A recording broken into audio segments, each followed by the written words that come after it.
Thanks for joining us today.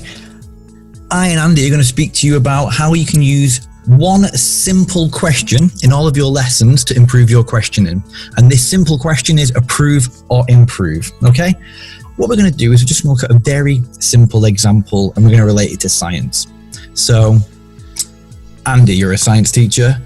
This is a very typical question and a very typical answer, would you agree? Oh yeah, absolutely. I think this is probably something that if you ask kids when they're kind of coming into year 7 what photosynthesis was, you'd very typically get answers like it's how plants get food from them. But obviously that's not really what you want kids to kind of leave your lesson with. No. You know, if you typically got that in year 7, it's what you'd expect.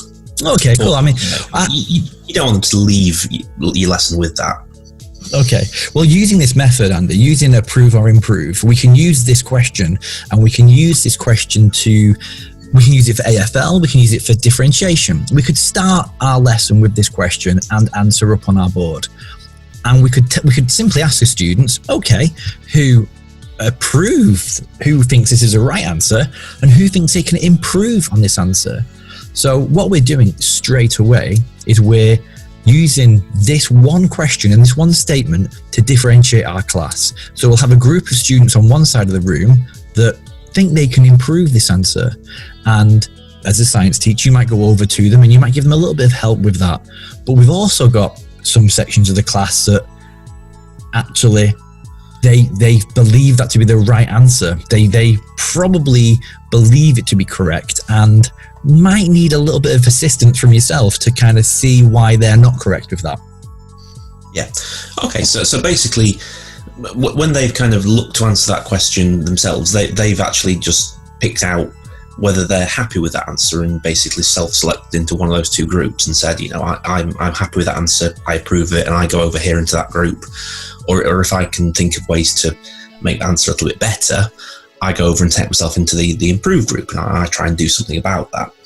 Absolutely, yeah. And you can just use this. I mean, this is just a very simple statement, but you can use it for different types of lessons and in different stages of your lesson. So if you were to use the improve or improve statement at the end of a lesson, the same one that you put at the start of the lesson, you could use that for to check the progress. You could put the same question up at the board at the front and you could say, well, now we know a little bit more about photosynthesis. Is this a correct answer?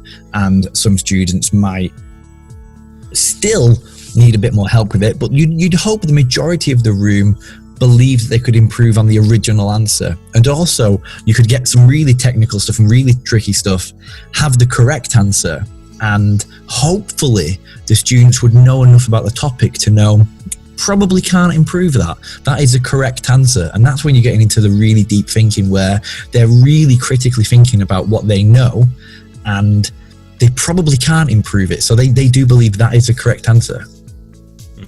Yeah, and in terms of the initial focus when you kind of set them off with that, it kind of makes better use of your own teaching time, doesn't it? Because there's certain students who when they initially choose to go to the improved group, that they probably can work independently on it. They know there's something they can do about that straight away. Yeah. Whereas you as a teacher, all the kids who've said, "Oh, I approve of that answer, I'm fine with it," well, they can't really do anything about that straight away. They're happy with it. They think it's fine.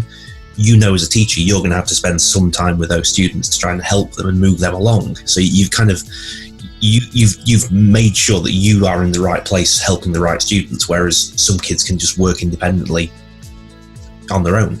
Yeah, exactly. And again, the key to this being a success and the key to this working, of course, is consistency and making sure that it's not something that you just do once and you leave. If the kids are aware of this and this is something that you do often, it's the consistency that's key, like with all the topics and all the tips that we have. And for some more topics and tips, visit one of these free places and you'll find some more teaching tips.